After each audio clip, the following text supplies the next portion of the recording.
Ahí está. Entonces, volvemos a esto. Decíamos que esto de la definición del vehículo que cuenta con movilidad propia lleva implícita en esa definición un concepto que tiene que ver con el elemento fundamental que le otorga esa posibilidad de la movilidad por sí misma, por sus propios medios, que es el motor. En rigor de verdad, los distintos motores que equipan a los vehículos que reúnen estas características que acabamos de definir son de diversos tipos, y son de distintos, más que todo, clasificaciones, ¿sí? Entendiendo que en algunos casos dicha clasificación responde al hecho de considerar el tipo de combustible. A ver, ustedes habrán escuchado nombrar, por ejemplo, motores nafteros, ¿m? Motores gasoleros o diésel, ¿sí? Entonces, esa clasificación de los motores justamente está hecha a priori en base al tipo de combustible que utiliza. ¿M? Y al hablar de combustible, nosotros estamos haciendo referencia básicamente en términos generales a ese tipo, y si hacemos referencia a esos motores, nafteros, motores diésel o gasoleros y demás, y le agregamos una tercera opción que podría ser los motores GNC, dan cuenta básicamente del tipo de combustible que utilizan, que en términos generales se refiere a productos que son derivados de los hidrocarburos.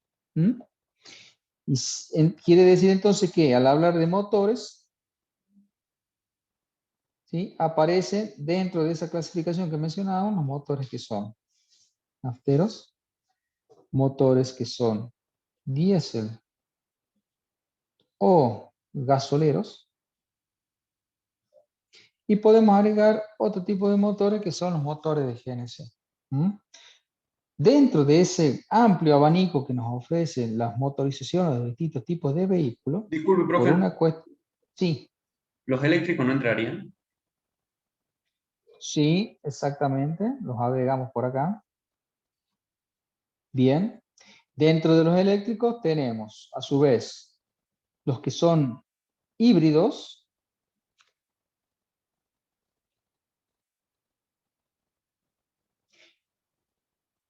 no enchufables serían, que la característica que tienen este tipo de motorizaciones es que eh, agregan, o sea, tienen en cuenta un motor de combustión interna, ¿sí?, del tipo nafta, por un lado, ¿sí?, que trabaja conjuntamente con un motor eléctrico, ¿sí? De manera tal que reduciendo el consumo del combustible nafta, ¿sí?, en base a que a la asistencia digamos, que le dan un motor eléctrico que en determinadas circunstancias, cuando el sistema, digamos, está cargado a las baterías, se produce una transferencia de energía desde el motor hacia la transmisión, haciendo de que momentáneamente anule, ¿sí?, el motor de combustión interna, lógicamente haciendo de que haya un ahorro considerable de combustible frente a un vehículo tradicional, ¿no es cierto? Ese es el principio básico, eso ya después lo vamos a ver con tiempo, ¿sí? Y si no, dentro de los eléctricos están los 100% eléctricos, que, en los cuales básicamente, pura y exclusivamente su automoción se da gracias a la conversión de energía justamente eléctrica en energía mecánica, rotacional en un eje, el cual es directamente transportada al sistema de transmisión. ¿Mm?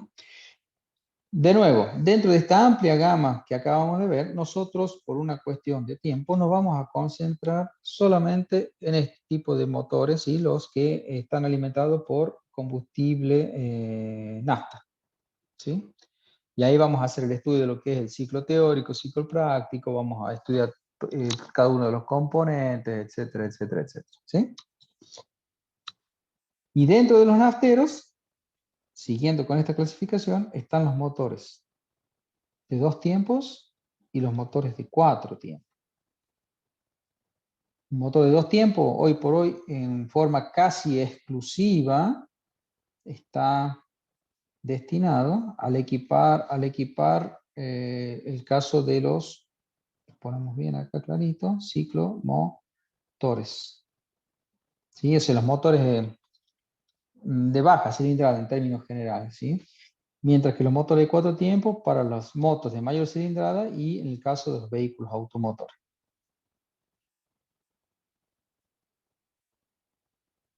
Bien, si nosotros quisiéramos ensayar algún tipo de definición un tanto más rigurosa desde el punto de vista legal, nosotros deberíamos, por ejemplo, hacer alusión a lo que por acá tengo, fíjense, está la Ley Nacional de Tránsito, la 24449, ¿sí? Es el reglamento que de alguna manera tiene por objeto el ordenamiento de todo lo que es la circulación vial en el territorio de la República Argentina. Si nosotros tenemos la oportunidad de ahondar en la lectura de la misma, ¿sí? Vamos a ver que, bueno, después de distintos artículos, capítulos y demás, vamos a ver que en un capítulo en particular, ¿sí? De definiciones que le llama, fíjense, el artículo 5 de definiciones de la ley, en uno de sus apartados, fíjense, destina uno de sus apartados justamente a definir lo que estamos tratando en estos momentos. Es decir, en su apartado X, ¿sí? Del artículo 5 dice, vehículo automotor, todo vehículo de más de 2 ruedas, fíjese que acá ya hace una digamos, lo cataloga y hace una clasificación en función del número de los puntos de apoyo que serían, que ya vamos a ver, digamos, cuando termine de con el ingeniero, que en definitiva la cantidad de neumáticos representa los puntos de apoyo que tiene del vehículo con respecto al suelo, que tiene motor, esta característica fundamental que hablamos de la automoción, del elemento, ¿no es cierto?, que sirve para transformar energía y poder cumplir con esa función. Y además tiene tracción propia. Si nosotros copiamos este extracto, vamos a tratar de copiar. Vamos a ver si me deja. Compartir.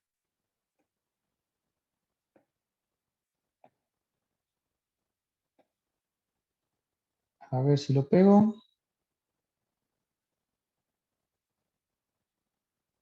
Acá lo puso por acá arriba, fíjense. Entonces, esto que está acá es la definición.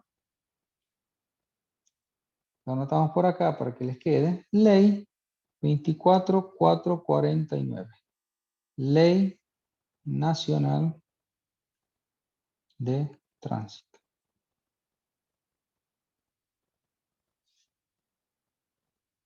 Entonces, de ese extracto, ¿sí? Entonces le ponemos acá artículo 5 de esa ley.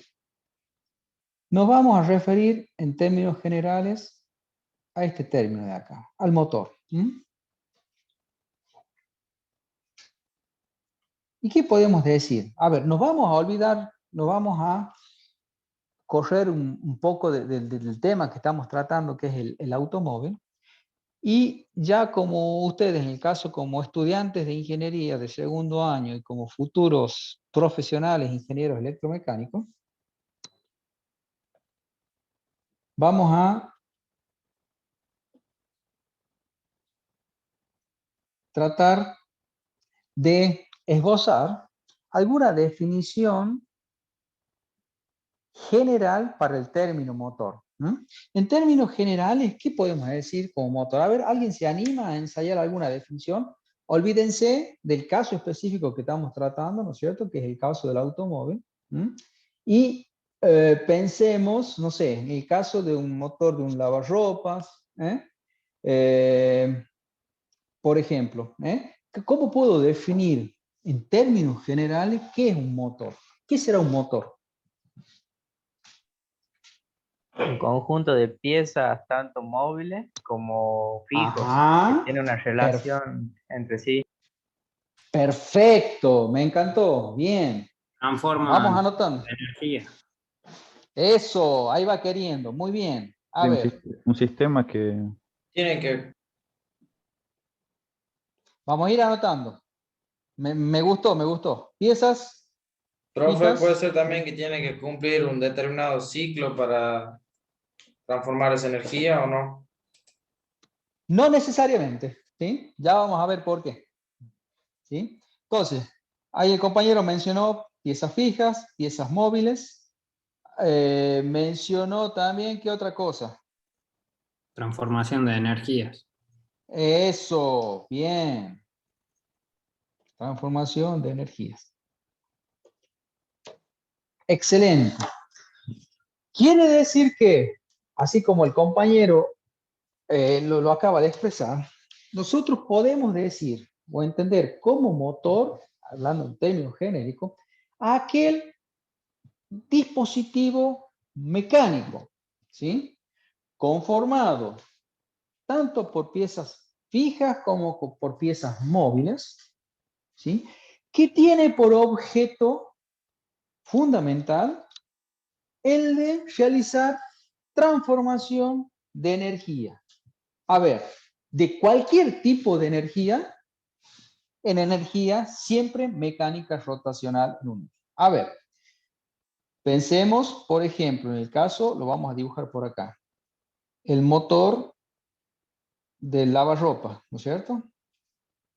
El motor del lavarropa, ¿qué hace? El lavarropa viene y lo conecta, ¿no es cierto?, a la red de energía eléctrica. Yo acá tengo 220 voltios de corriente alterna. Y ese motor de lavarropa, ¿qué hace? ¿Qué tipo de energía está recibiendo a la entrada? Eléctrica. Eléctrica. Exactamente. Energía eléctrica. ¿Y lo transforma en qué? Mecánica. Energía rotacional. Exactamente. En energía mecánica rotacional en un eje. Justamente, ¿para qué? Para que ese eje conectado al tambor de lavarropa provoque, ¿no es cierto?, en ese movimiento giratorio, el fin y el propósito por el cual está diseñado el lavarropa. Perfecto, buenísimo. Vamos a otro ejemplo. Vamos a otro ejemplo. Pensando, no sé, en la licuadora. La licuadora, en esa que ustedes los fines de semana se preparan los tragos, me imagino. ¿Qué hace la licuadora? De nuevo, energía eléctrica. Y la transforma en qué? En un movimiento rotacional en un eje. ¿Para qué? Para que la cuchilla logre romper, no sé, el hielo y les dé el tono justo para frise, para el trago que se están preparando el sábado de la noche antes de ir al boliche, pensando en época previa a la pandemia. Entonces, fíjense acá, de nuevo, cómo un tipo de energía que es energía eléctrica es transformado por un elemento que es el motor de este dispositivo y de nuevo es transformado en energía rotacional en un eje. Vamos a otro ejemplo, ya acercándonos a lo que nosotros nos compete. Supongamos que este es el motor del automóvil. O pensemos en esta gama, no consideremos los eléctricos por ahora, ¿sí? No consideremos los eléctricos. Consideremos los motores, un motor naftero, ¿sí? ¿Qué hace un motor de automóvil? El motor de automóvil la función que tiene es, primero, al ser motor, transforma un tipo de energía,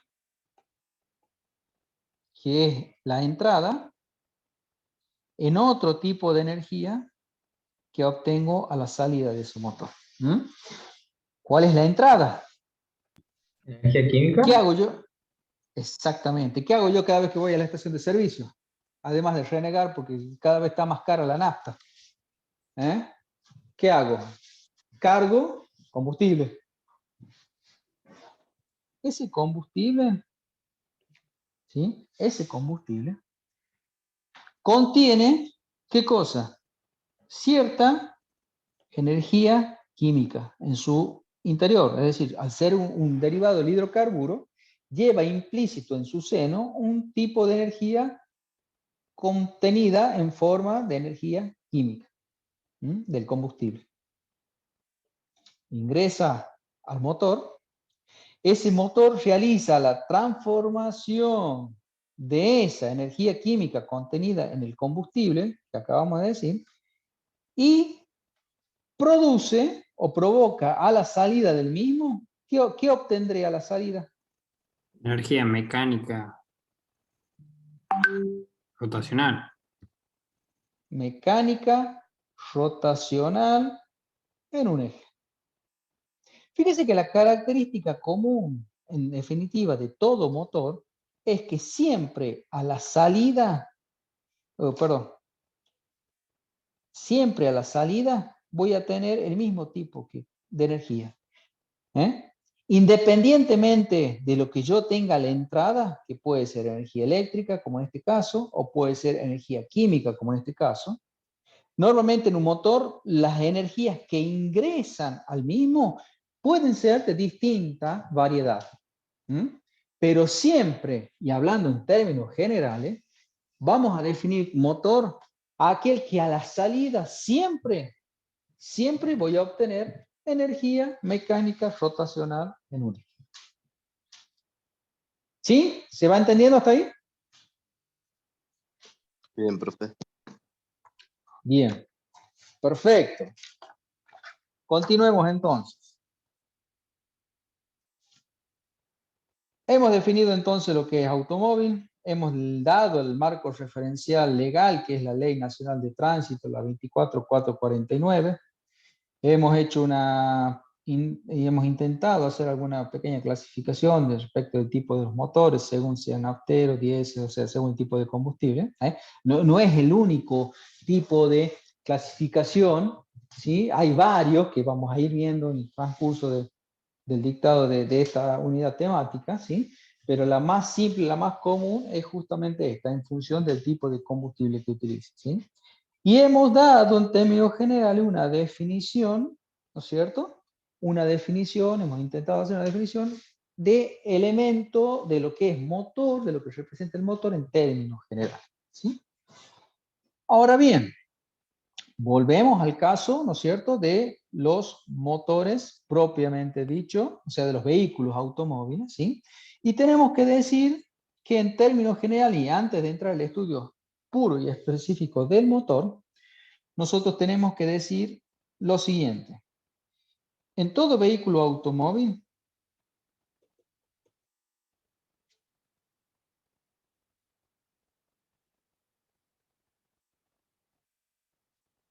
se encuentran contenidos dos tipos de elementos, ¿sí?, que reciben el nombre, desde el punto de vista de seguridad, uno llamado seguridad activa y el otro conocido como seguridad pasiva. Por la funcionalidad que tiene el vehículo en sí, ¿sí?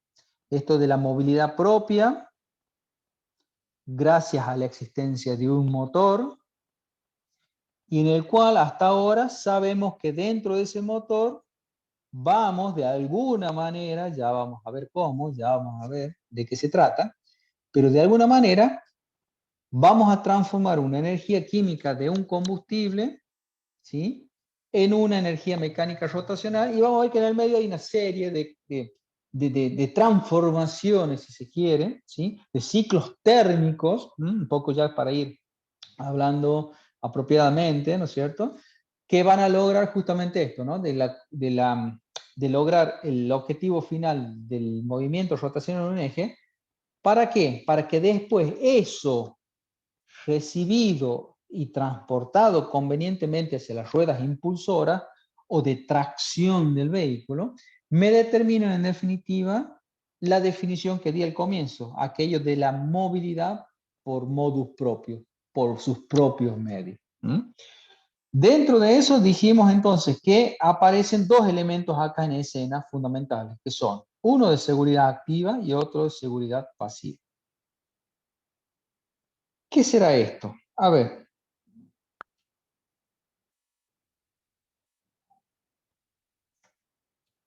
entendemos por seguridad, elementos de seguridad activa? Dice, es el conjunto de todos aquellos elementos que contribuyen a proporcionar una mayor eficacia y estabilidad al vehículo en marcha, haciendo, ¿qué cosa? Haciendo de que ese vehículo, con la incorporación de esos elementos que ya vamos a mencionar enseguida, Disculpe, profe, hagan, sí, ¿este Word lo podría pasar? sí, después quédense tranquilos, yo les comparto todo esto, no se hagan problema. Perfecto, ¿Sí? gracias, profe. Entonces, todos aquellos elementos que forman parte, ¿sí?, que se incorporan al vehículo automóvil, con la única finalidad de que el vehículo sobre el cual yo voy a hacer uso como propietario, como usuario y demás, trate de alguna manera de que eviten accidentes, ¿sí? Esa es la definición principal que podemos llegar a ensayar a la hora de describir en lo que se refiere a elementos de seguridad activa. Y ustedes me preguntarán, bueno, pero ¿cuáles son los elementos activos que están presentes en el automóvil? Quizás en algunos casos, a medida que los vayamos mencionando, a ustedes quizás a algunos les resulte familiar, a otros no, pero quédense tranquilos, los mencionamos rápidamente ahora, ¿sí? Y después ya van a ver que vamos a profundizar en muchos de ellos, ¿sí? En el estudio de muchos de ellos, en cuanto a la funcionalidad, elementos que lo componen, etcétera, etcétera. Por ahora, y a los efectos de lo que tenemos previsto para el día de hoy, simplemente interesa que de alguna manera queden claro esto que acabo de mencionar, seguridad activa.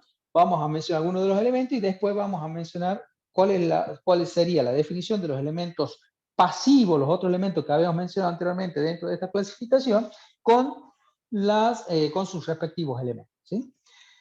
Entonces, habiendo definido la seguridad activa, uno de los elementos que forman parte de esta seguridad activa es el sistema de frenado, el sistema de freno. Nosotros lo vamos a ver como sistema de freno, ¿sí? ¿Cuál es su función principal? Básicamente, al considerar que un vehículo automóvil tiene movilidad, quiere decir que tiene, o sea, adquiere va a tener cierto movimiento, cierta inercia, cierta velocidad. Esa velocidad y ese movimiento, considerando el vehículo ya en circulación, en la carretera, en la ruta, en donde ustedes quieran, en determinadas circunstancias de conducción, se hará necesario muchas veces disminuir esa velocidad, sea porque me encuentro de repente mientras voy conduciendo con un obstáculo, ¿sí? Un bache, que acá en La Rioja es muy común, ¿no es cierto? Me encuentro con, no un bache, un cráter en la ruta, entonces necesito, si vengo a determinada velocidad, necesito al menos disminuir si es que no logro esquivarlo, disminuir la velocidad. Y si no, muchas veces necesito también que esa velocidad de circulación se transforme de pronto y de repente a situación de vehículo detenido. Es decir, que de venir de una velocidad B pueda, ante determinadas circunstancias, ¿sí? No sé, por ejemplo, llego a la esquina y el semáforo está en rojo. Necesito detener por completo la marcha. Hacer que el vehículo pase de determinada velocidad a velocidad igual a 0.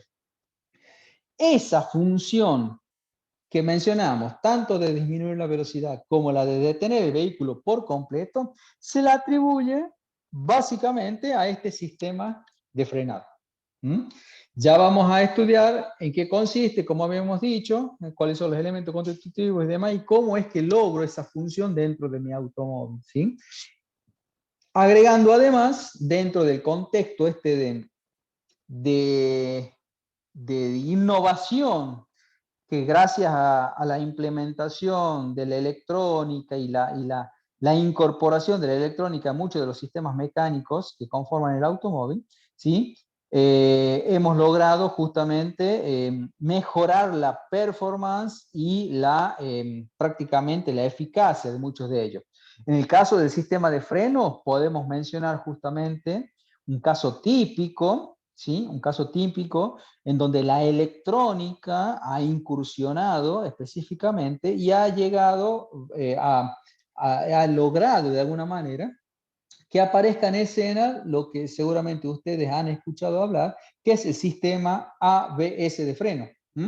El sistema ABS de freno no es otra cosa más que un sistema antibloqueo, que hace que la condición de frenado, cuando estudiamos oportunamente, vamos a ver que hay ciertas propiedades que tiene que cumplir un sistema de freno por esto de la seguridad.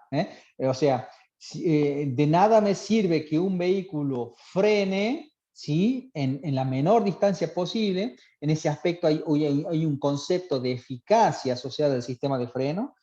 Cuando hablo de buenos frenos, cuando me logra detener el vehículo en la menor distancia posible. En eso tiene que ver el concepto de eficacia. Pero de nada me sirve tener una buena eficacia de frenos si el vehículo, cuando yo freno bruscamente, está mal regulada la presión de frenado y hace de que frenen unas ruedas más que otras, haciendo que las ruedas que más frenen, ¿sí? Traten de desviarlo al vehículo, de tirarlo al vehículo hacia el lado de las ruedas que más frenen.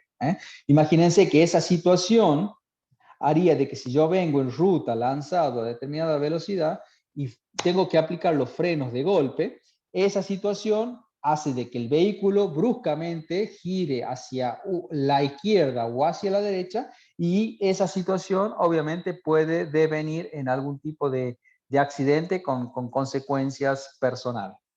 Entonces, fíjense cómo, de nuevo, en esa situación, el sistema ABS va a tratar de evitar que en esa situación de frenada brusca, podríamos decir, ¿sí? Se bloqueen las ruedas y provoque este tipo de accidente. ¿Cómo actúan? Ya lo vamos a ver en forma detallada porque hay un capítulo especial, una unidad temática especial al estudio de esto del sistema de freno. ¿Sí? Bien, ¿cómo venimos hasta acá? ¿Se escucha bien? ¿Se ve bien? Sí, De profe. 10, bro. Perfecto, bien. Otro de los sistemas que forman parte de esto que estamos viendo, que es el sistema de seguridad activa, tiene que ver con el sistema de dirección. Sistema de dirección, ¿qué función tiene dentro del automóvil?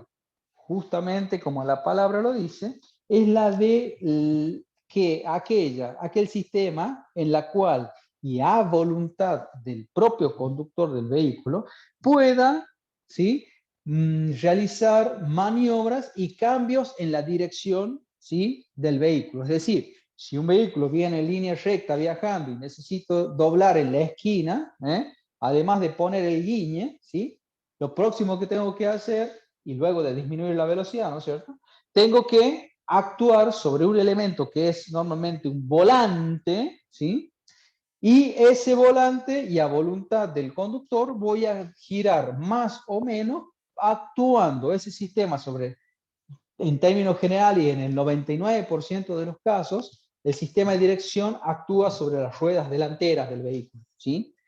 Entonces, esa acción de giro que se traslada a través de un sistema convenientemente dispuesto, un sistema mecánico, hidráulico y electrónico hoy por hoy, haciendo de que esa voluntad del conductor sobre el volante se traslade convenientemente a las ruedas delanteras, como decíamos, y esa acción sea la que provoque, de alguna manera, el cambio en la dirección de trayectoria de mi vehículo, ¿sí?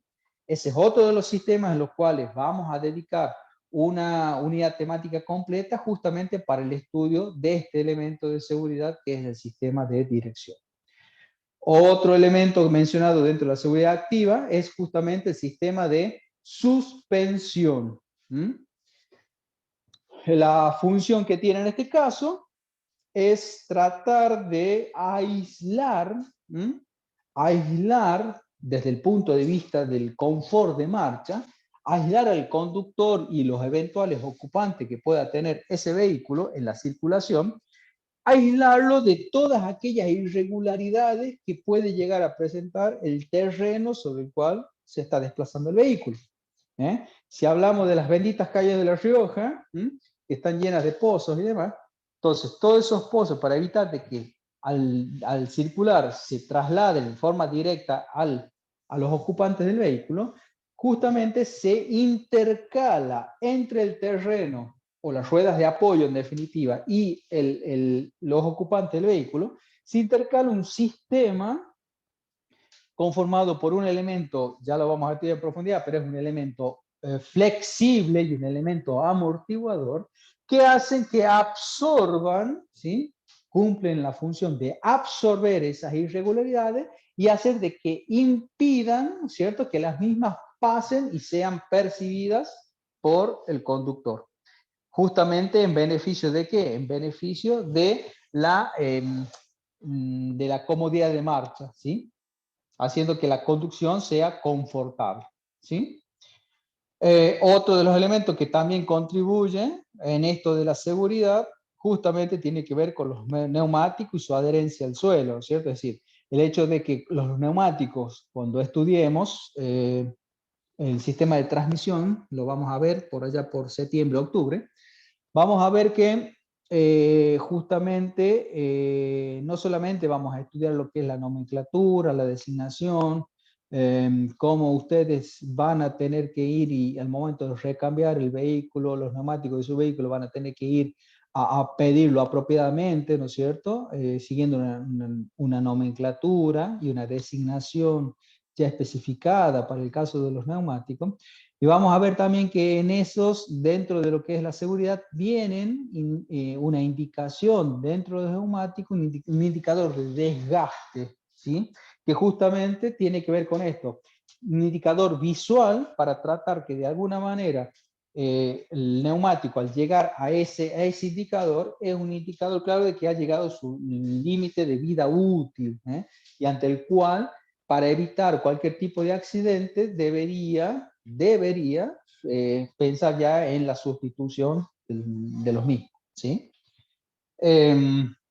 Bueno, siguiendo con los elementos, la iluminación, los sistemas de control de estabilidad. En esto el sistema de control de estabilidad es otra clara muestra de lo que la electrónica ha hecho y ha contribuido con esto de los sistemas mecánicos en la aplicación del automóvil. Habrán escuchado sistemas, hay algunos casos, como el caso de Mercedes, como el caso de Citroën y demás, que tienen desarrollados, o el caso de Ford, tiene desarrollados elementos, ¿no es cierto?, específicos, ¿sí?, de control de tracción, ¿sí?, los cuales de alguna manera justamente hacen de que la electrónica actúe en el rolido, es decir, cuando el vehículo se está desplazando a cierta velocidad en una curva, haciendo de que aumente en forma automática o vaya graduando la velocidad, ¿no es cierto?, y la estabilidad del vehículo para justamente esto, evitar lo que habíamos mencionado al comienzo, ¿no es cierto?, el tema de los accidentes. ¿Tá? Hay otros elementos que no están indicados acá, pero que sí conforman parte de esto de la seguridad activa que habíamos mencionado, pero en términos generales, ¿sí?, se los menciono simplemente a esta lista un poco limitada, pero al solo efecto de que tengan una noción acerca de los distintos elementos que vamos a tomar conocimiento, que vamos a ir recorriendo a lo largo del año, ¿sí?, estudiando todos y cada uno de ellos, ¿sí? Habíamos mencionado entonces elementos de seguridad activa. Nos queda mencionar los otros elementos que habíamos dicho de la seguridad pasiva. ¿Y qué son los elementos de seguridad pasiva? Fíjense, acá está la definición, ¿sí? Dice, son los elementos que reducen al mínimo los daños que se puedan producir cuando el accidente es inevitable. A ver, volvamos a la definición anterior.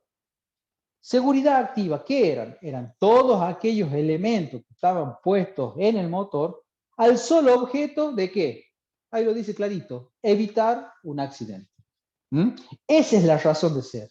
Están colocados justamente con ese fin, con ese único fin, que es la de evitar un accidente.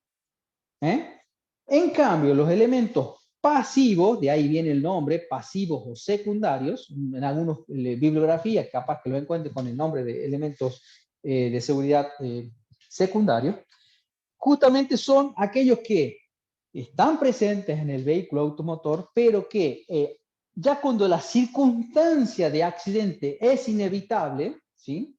Cuando no hay otra y ya, no sé, hice una brusca maniobra y el vehículo se puso de costado y ya está inminente una situación, no sé, de vuelco, por ejemplo.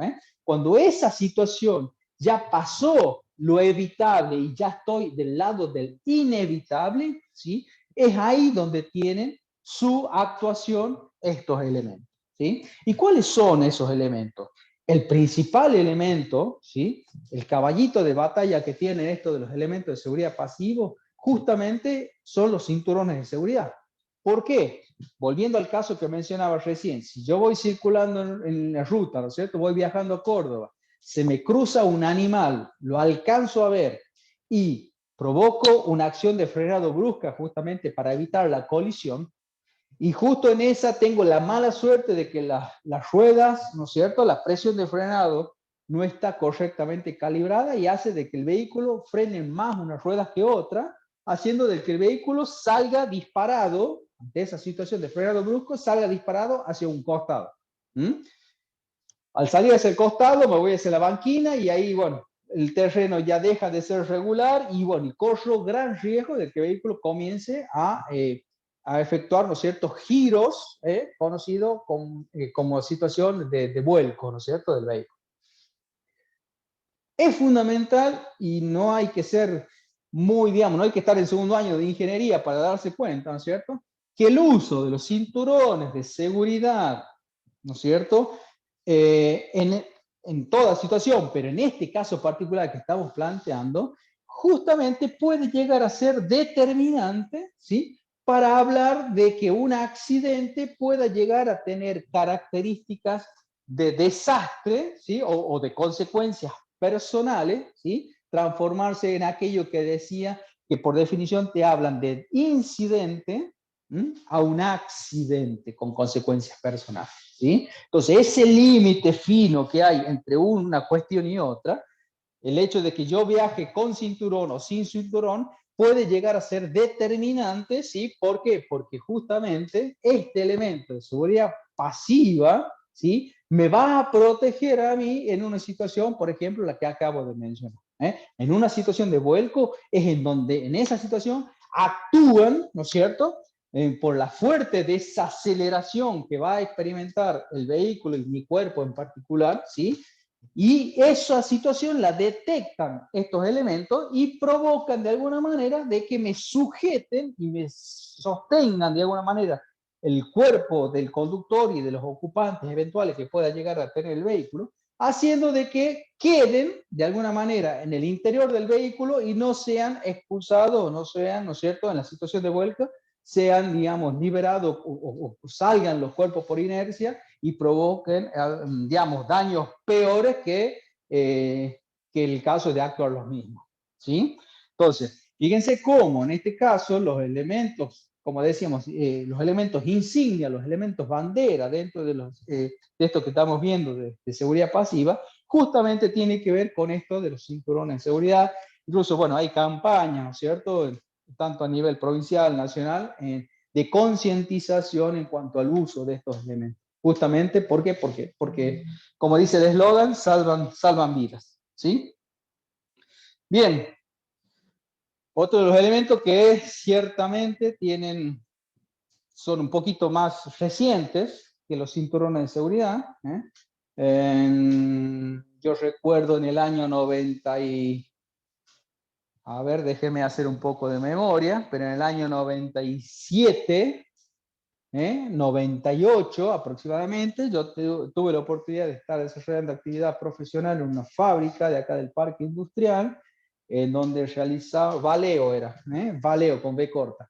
Y la fábrica en su momento lo que hacíamos era, hacíamos todo lo que eran embragues, ¿sí?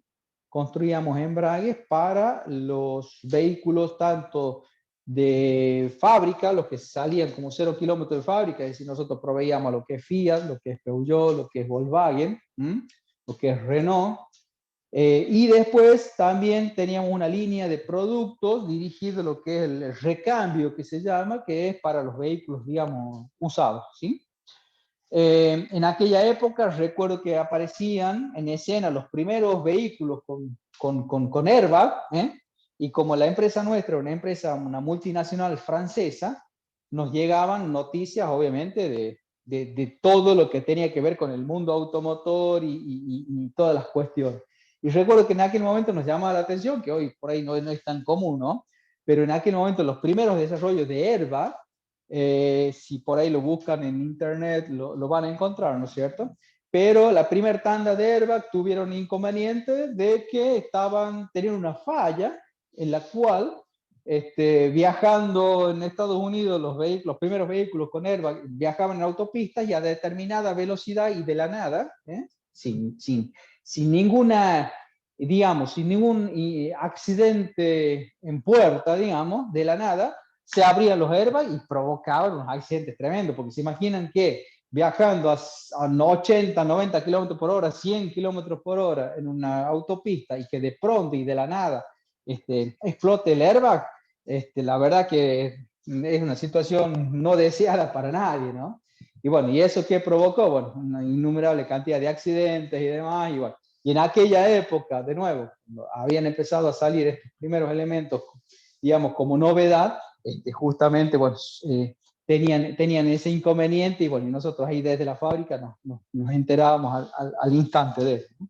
Así que fíjense que de alguna manera estos elementos en realidad están diseñados, ¿sí?, como elementos de seguridad, pero para actuar en una situación en la cual ya el vehículo dejó de perder el control, es decir, el conductor ya no tiene más el control sobre el vehículo ya está en una situación inminente de accidente, ¿sí? ¿Y qué hace? Que ante una colisión, ¿sí?, cuando el vehículo va y choca de frente con algo, justamente para, digamos, atenuar ese cambio brusco de desaceleración que va a experimentar el vehículo en el momento de choque y que en definitiva lo vive en carnes propias, ¿no es cierto?, el conductor y eventualmente los ocupantes, protegerlos ante esa situación ya de que el accidente ya está en puerta, protegerlos justamente de esa desaceleración brusca a partir del inflado, ¿no es cierto?, de una bolsa de aire, ¿sí?,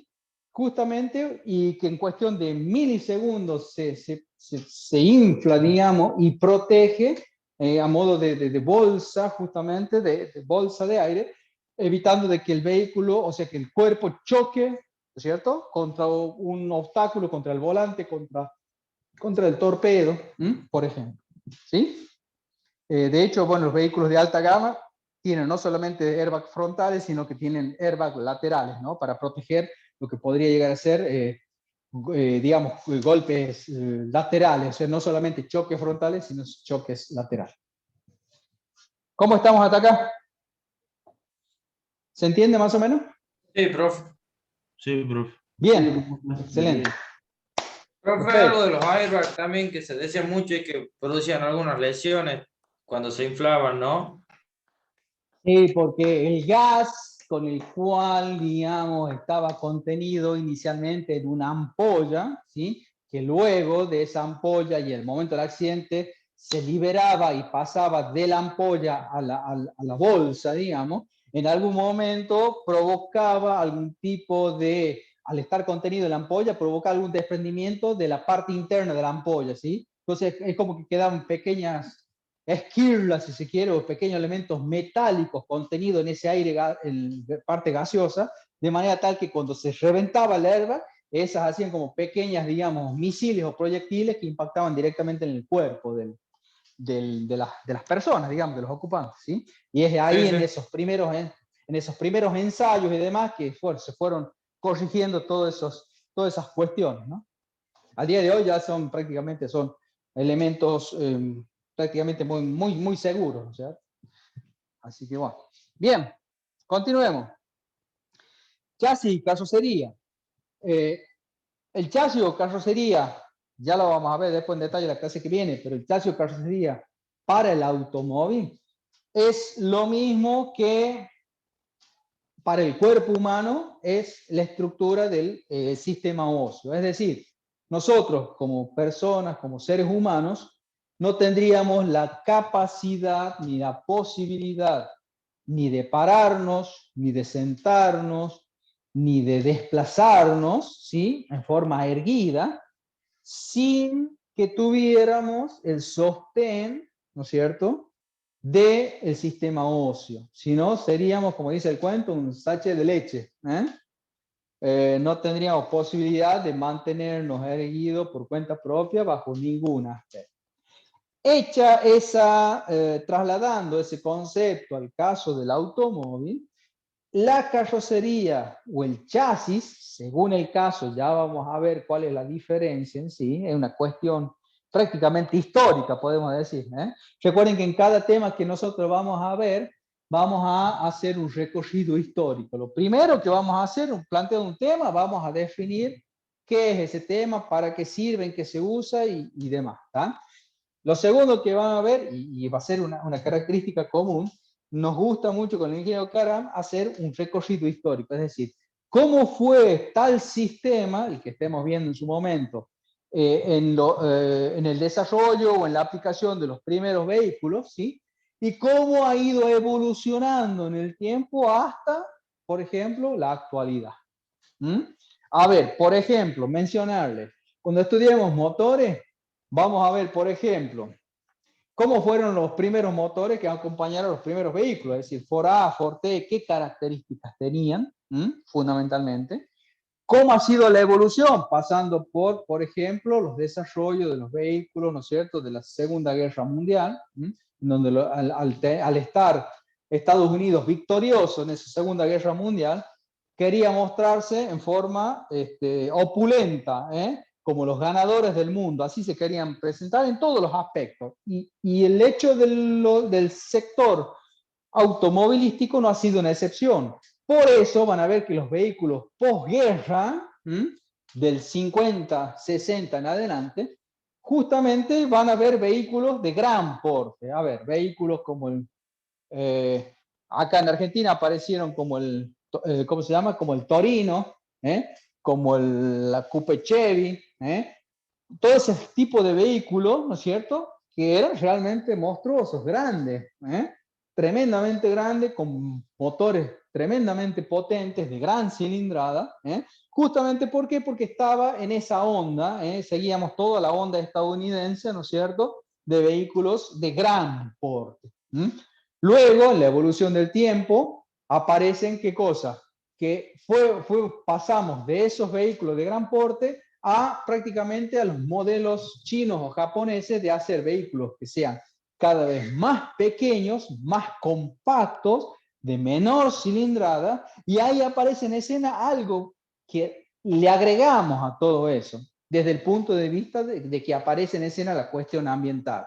Hacer de que esos motores, además de que sean vehículos pequeños, como dijimos, ¿no es cierto?, compactos, de baja cilindrada, a su vez le pedimos que para proteger el medio ambiente sean motores con menos contaminantes al aire ambiente, ¿sí?, y que tengan una mayor eficacia, esto de cuidar al planeta, hacer de que consuman menos, ¿sí?, y que recorran más kilómetros. Es decir, eso se llama autonomía. Se mejoró mucho la autonomía en los últimos tiempos. Los vehículos de gran cilindrada de la década de posguerra hacían pocos kilómetros, ¿cierto?, con 1 litro de nafta. Términos generales, para que se den una idea, un vehículo de posguerra, y en términos generales estabas hablando de vehículos de cilindrada de 5.000 centímetros cúbicos y que podían llegar a ser entre 6, 7 y en el mejor de los casos 8 kilómetros por litro de nafta. Mientras que hoy, en base a esa componente nueva que estamos mencionando, que viene de la mano también con motores de baja cilindrada y todo demás, y estás hablando en el caso de los vehículos que pueden llegar a estar entre los 18 y 20 kilómetros por litro de nafta. Entonces, fíjense cómo esto, ¿no es cierto?, de la componente histórica que vamos a ir introduciendo en cada uno de los temas, nos hace ver un poco el panorama del porqué de la existencia de tal o cual motor o tal o cual vehículo en tal o cual época. ¿Sí? ¿Se va entendiendo más o menos?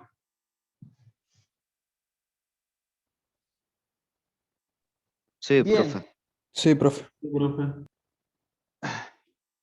Continuamos con los otros elementos que menciona acá el apunte, que tiene que ver con los cristales, es decir, los vidrios en sí, ¿sí? Pasamos de vidrios que eran antiguamente templados, ¿sí? Para evitar de que se rompan en accidente y terminen de alguna manera de impactar y de provocar serios daños a los ocupantes, de alguna manera a tipos de cristales, ¿sí? Que hoy por hoy son los vidrios templados, que son los que se utilizan en su gran mayoría.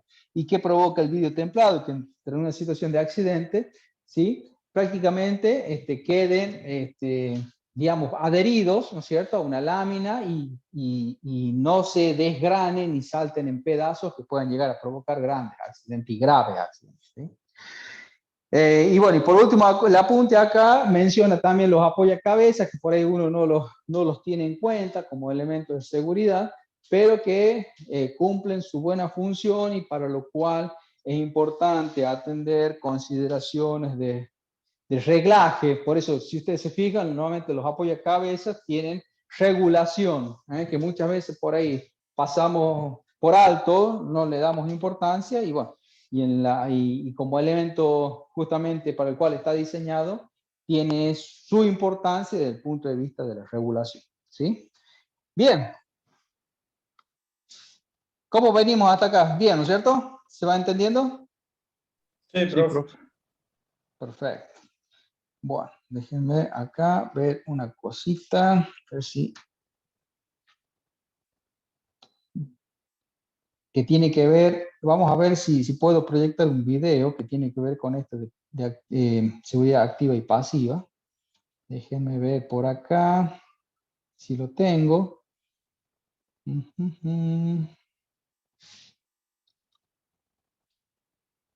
Sistema de suspensión. Chasis vacío. Exactamente. Bueno, a lo largo del dictado vamos a tratar de proyectar varios videos, digamos, ¿sí? Vamos a ir tratando de completar, ¿no es cierto?, un poco la información que vayamos viendo en forma teórica, con cuestiones que tienen que ver incluso con cuestiones de seguridad y demás, y bueno, y van a ver que en muchos casos también le agregamos la componente de competición, creo que les había mencionado al comienzo en la primera clase, ¿eh? Sí, profe. Perfecto, así que bueno, de eso van a ver que por ahí vamos a ser un poco insistente tenemos mucho material para mostrar, pero muchísimo material, así que bueno, esperemos contar con el tiempo suficiente para irlo mostrando cada vez que podamos. En esta oportunidad, y al haber visto los elementos de seguridad activa y pasiva, me interesa mostrarles un video en la cual vamos a ver lo siguiente.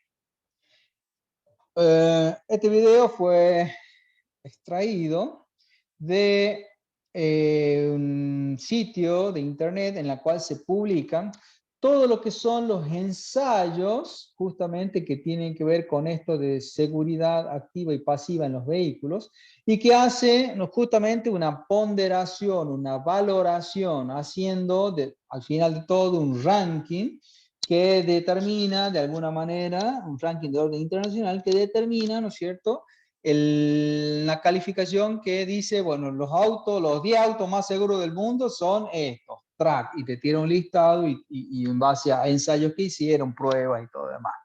En términos generales, las características de ese tipo de ensayos son tipos de ensayos que son, ustedes van a ver que en términos generales, desde el punto de vista de la ingeniería, cuando se habla de ensayo, van a tener dos tipos de ensayo. Un tipo de ensayo que son destructivos y un tipo de ensayo que son no destructivos. En este caso particular, en lo que compete a la medición en el caso de los vehículos, de todo lo que tiene que ver con seguridad activa y pasiva, en todos los casos son ensayos destructivos. en donde la medición de estos elementos que se hace normalmente a partir de distintos sensores y todo lo demás, en definitiva, son ensayos que al final de todo terminan con un vehículo totalmente destruido, ¿sí? Pero que se supone que justamente eso sirve para ir censando y tomando datos y demás a través de sensores, y todo eso sí, van a una base de datos y que después eso procesado convenientemente determinan esto que acabamos de decir, si un vehículo es más o menos seguro que otro, ¿sí?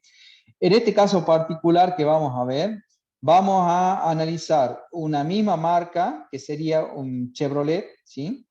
Y vamos a ver de alguna manera, no vamos a tener acceso a los datos en sí, ¿no es cierto? A estos, digamos, a los datos reportados por estos sensores, pero sí vamos a ver en donde gráficamente cómo de alguna manera un vehículo de hace 50 años, en donde estaba conformada por un tipo de chasis, ¿sí? Un chasis, ya vamos a ver la clase que viene, pero digamos, de hace, en esa época, en los años 50, época de posguerra, vehículo grande, voluminoso, que una de las características desde el punto de vista, digamos, en cuanto a su estructura, es que estaba conformado por chasis. Ya vamos a ver qué es, ¿sí? Pero fíjense cómo esa tecnología de hace 50 años, comparada con una tecnología mucho más reciente, 50 años después, ¿sí?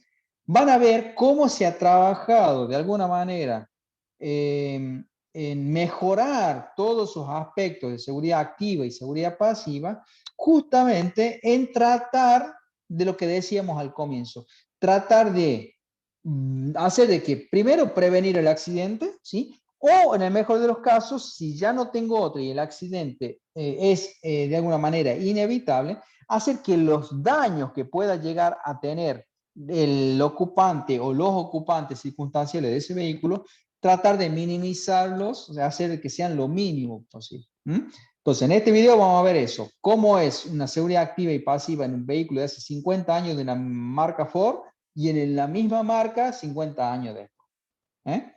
Bien, vamos a ver, creo que no tiene sonido, pero ahí lo ponemos a marcha. Díganme si ustedes si lo ven.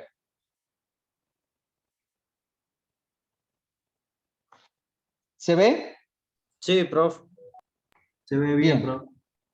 Perfecto. Fíjense entonces, ahí me presenta lo que es los vehículos en sí.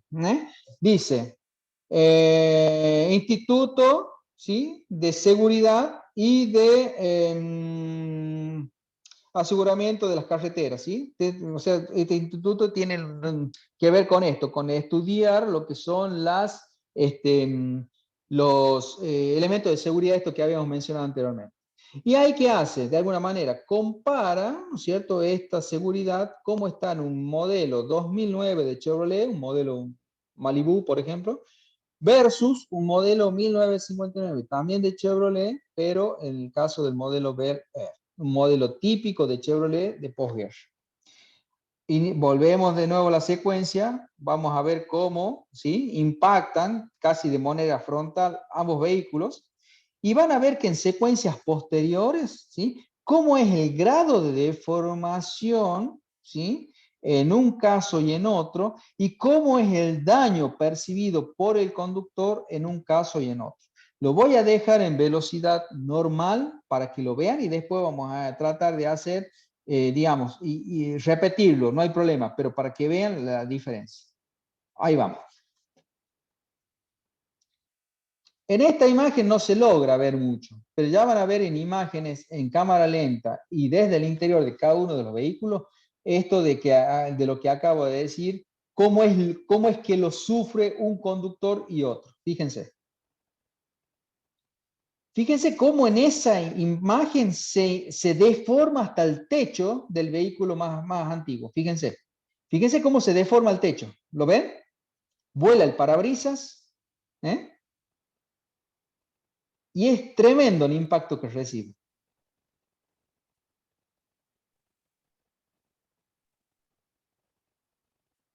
Obviamente que el capó, motor, o sea, la parte delantera sufre un daño tremendo. Fíjense del lado de adentro, cómo lo sufre el conductor.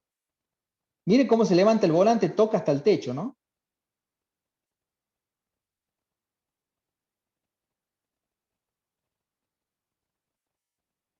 Ahora, concéntrense en el vehículo más nuevo. Fíjense la deformación que adquiere desde la parte interior.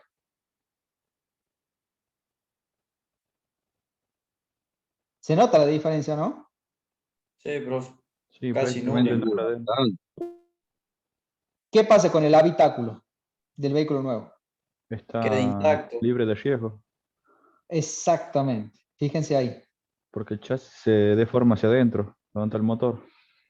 Exactamente. En donde ahí, digamos, absorbe, la idea es que esa parte delantera sea la que absorba todo el impacto y que del habitáculo hacia atrás trate de preservar la forma, ¿no? Disculpe, Si profe, quieren, ¿tiene idea de qué velocidad es eso? y esto nuevamente se hace a no alta velocidad, 60 kilómetros por hora, creo que. ¿Mm? Ahí lo vemos de nuevo.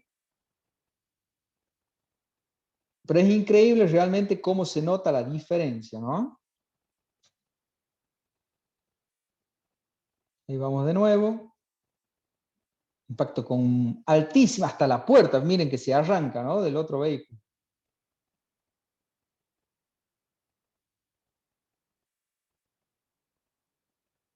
Es impresionante.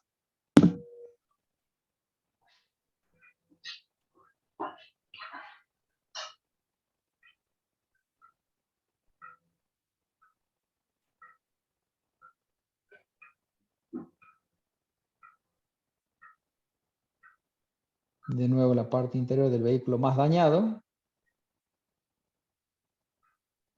Imagínense en esa situación con el conductor así como va sin cinturón de seguridad, ¿no? Los daños que puede llegar a percibir el conductor es tremendo. En este caso está con cinto y con airbag.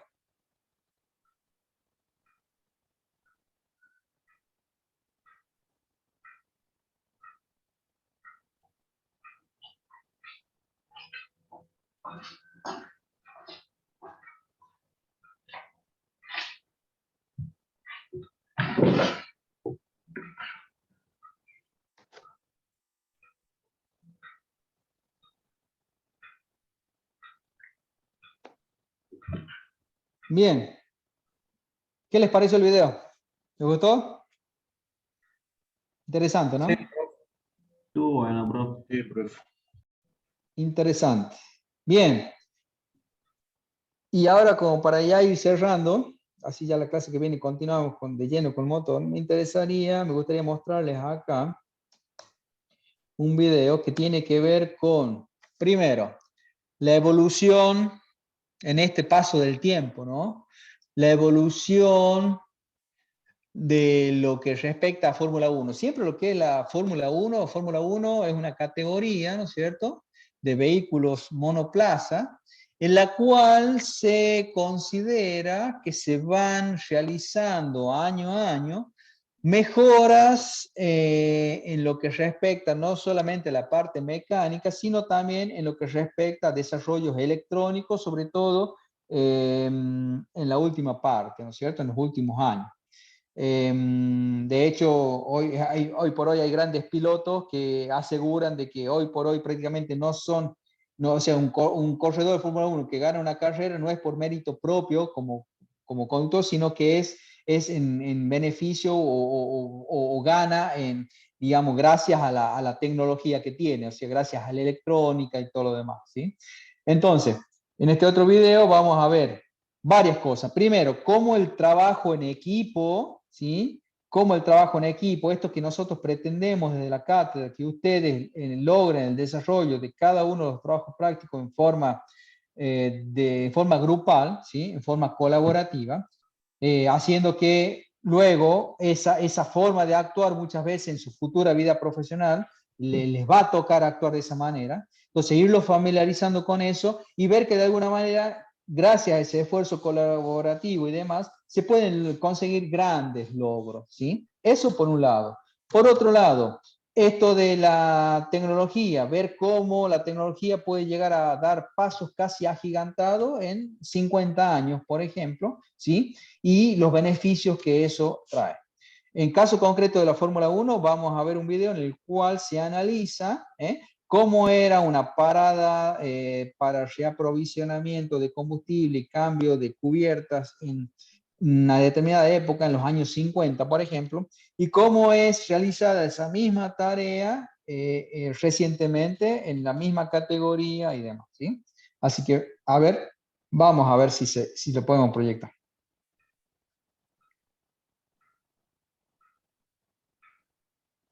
...1950, la carrera de Fórmula 1 del año 1950. But Holland comes in for a pit stop.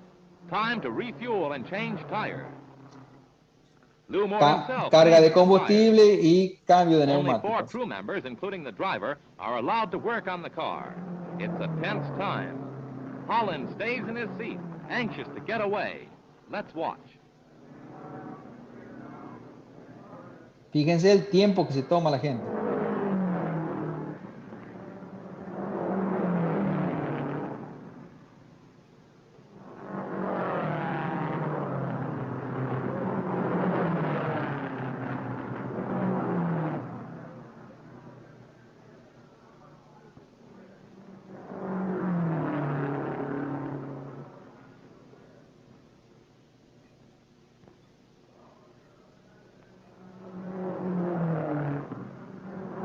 Prácticamente una sola persona la que realiza el cambio de neumático, ¿no?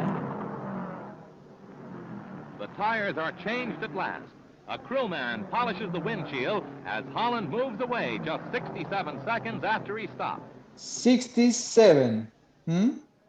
67 segundos. Fíjense ahora.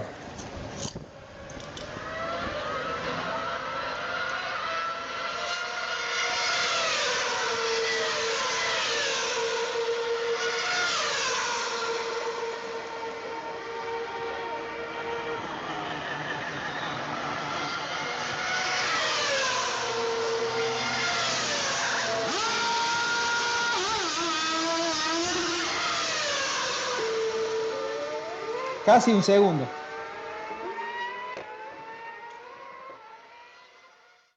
Interesante, ¿no? ¿Les gustó? Sí. Profe. Y creo que el récord actualmente es de 1,8 segundos, una cosa así. No llega a los 2 Está segundos. muy próximo al segundo, incluso, ni siquiera cerca de los 2 segundos, muy próximo a los 2 segundos. Entonces, fíjense cómo esto de la evolución de la técnica, está bien, antes no existían, por ejemplo, los taladros esos neumáticos, ¿no es cierto? Esos que se utilizan para sacar cada una de las ruedas y demás. El trabajo en equipo y todo demás ha ido justamente en beneficio de mejorar, pero tremendamente el tema de las paradas en boxe, ¿no? Que se utiliza mucho en los recambios de combustible y de cubierta, ¿no? Así que bueno, la idea es que videos como esos vamos a ver bastantes a lo largo del año, como para ir analizando los distintos puntos de vista, lo que vayamos viendo en cada uno de los temas y todo lo demás, ¿sí? Bueno, ¿cómo anduvo la clase de hoy? Muy interesante, profe. Estuvo linda, profe. Interesante. Bastante bien. Bueno, esa es la idea. La idea es que se torne interesante, que les atraiga, que no se me duerman, fundamental, que no se me duerman.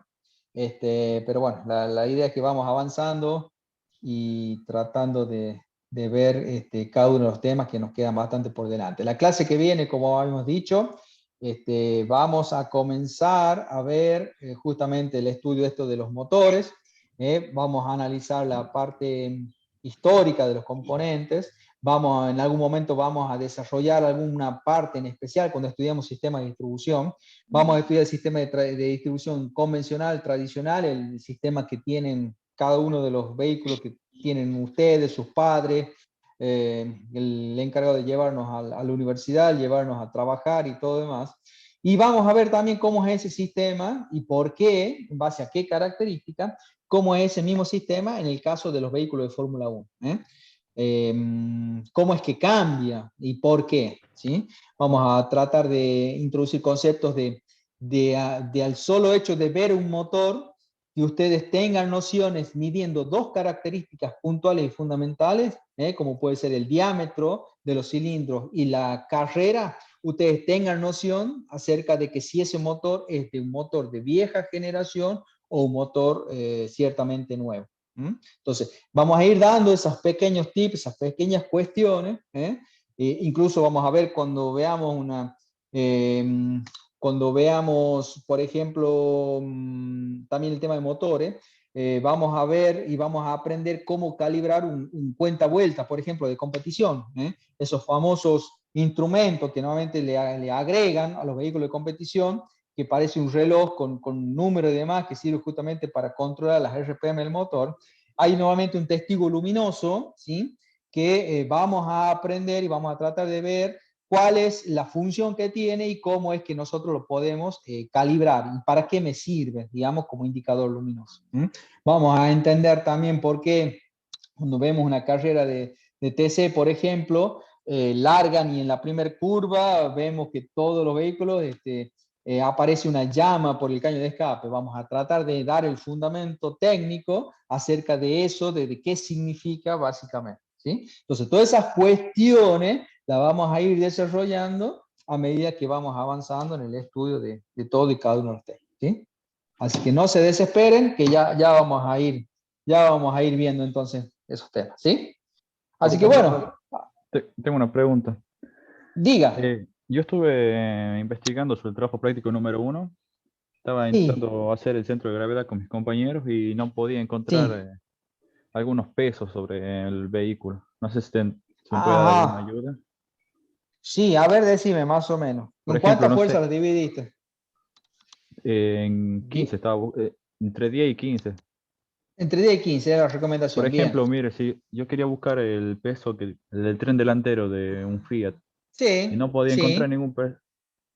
no encontraba en ningún lado. Y Bien, estuve sí, no, buscando de en otros términos vehículos y generales, tampoco. claro, en términos generales, ese tipo de datos como dato técnico, aquello que nosotros les recomendamos, que al elegir un modelo traten de asegurarse de que tengan los datos y demás, en términos generales, en ningún lado de ningún vehículo vas a conseguir eso. A los efectos prácticos, lo que nosotros pretendemos es que cuando ustedes armen esa tabla que va a servir de base para el cálculo de lo que es el método teórico, o sea, el analítico y el método gráfico, armen la tabla con cierto criterio. Es decir, uno de los elementos que se acuerdan que decíamos que sí o sí tiene que estar presente es el tema del motor. Puede ser motor y caja. Entonces, en ese motor y caja, ustedes van a tener, digamos, concentrado una gran parte del peso del vehículo. Por ejemplo, si el vehículo, no sé, en el caso tuyo, ¿qué modelo de vehículo tenés? Un Fiat Palio 2003. Fiat Palio 2003. ¿Tenés el dato del peso total del vehículo? Sí. Bien, ¿cuánto es el peso total del vehículo? Ahora mismo no me acuerdo, pero era algo de Debe 900 y andar pico. cerca de 1 tonelada, sí. Entonces, en términos generales, más o menos, entre un 25 y un 30% del peso total del vehículo se lo lleva el motor y caja, por ejemplo. O sea que si estás hablando de un vehículo que pesa en términos generales 1 tonelada y estás hablando entre 250 kilos, 300 kilos aproximadamente, le podés considerar tranquilamente lo que es la caja y el motor. Luego, vas a ir avanzando en el listado y bueno, y después vas a tener tren delantero y un tren delantero y puede andar en los 150 kilos, igual que el tren trasero, más o menos. Después vas a tener que tener en cuenta qué cosa, los asientos, porque recuerda que vas a tener un inciso A y un inciso B. El inciso A es con conductor solo y el inciso B con conductor más acompañante. Entonces, sí o sí, vas a tener que, bajo esas consideraciones, que tener en cuenta el caso de las butacas, tanto delanteras como traseras. Sí, Y sí, en ese términos criterio lo generales, tuve. claro, por ejemplo, y en términos generales, y más o menos ponele 80 kilos, que son las butacas, cada una de las butacas, más o menos, que sería el caso del peso de un cuerpo promedio, digamos, más o menos. Entonces eso va a ser 80 kilos con el caso de sin ocupante y 80 más el peso del ocupante, ¿no es cierto? Lo que vas a considerar en el punto B. Y así sucesivamente. No es que nosotros vamos a evaluar si por ahí se eligieron, no sé, batería, como les dijimos. No es que nosotros vayamos a decir, no, mira lo que consideraste batería, vos consideraste que tenía 2,5 kilos cuando en realidad tiene 3,5 kilos. No, lo que vamos a considerar que con el momento que ustedes elijan batería, digan, no sé, 4 kilos y no digan, por ejemplo, 400 kilos una batería. ¿Se entiende más o menos, no? Esa es la idea. Entonces, que utilicen criterios lógicos y razonables a la hora de elegir cada uno de los precios. ¿Sí? Ah, bien, bien, profe. Gracias. Perfecto. Bien, ¿alguna otra consulta, alguna duda? Profe, ¿para cuándo sería ese práctico? No está definida la fecha todavía, ya el ingeniero Caram ya le va a decir oportunamente. En todo caso, el lunes, recuérdenle de preguntarle, el lunes cuando tenga la clase esta extra. Normalmente, ¿qué hacemos nosotros? Cuando damos la teoría, ¿sí? Completamos lo que es el dictado de la parte teórica, se da el práctico y a partir de ahí se da más o menos entre 15 y 20 días en promedio para que ustedes tengan tiempo para realizar la elaboración.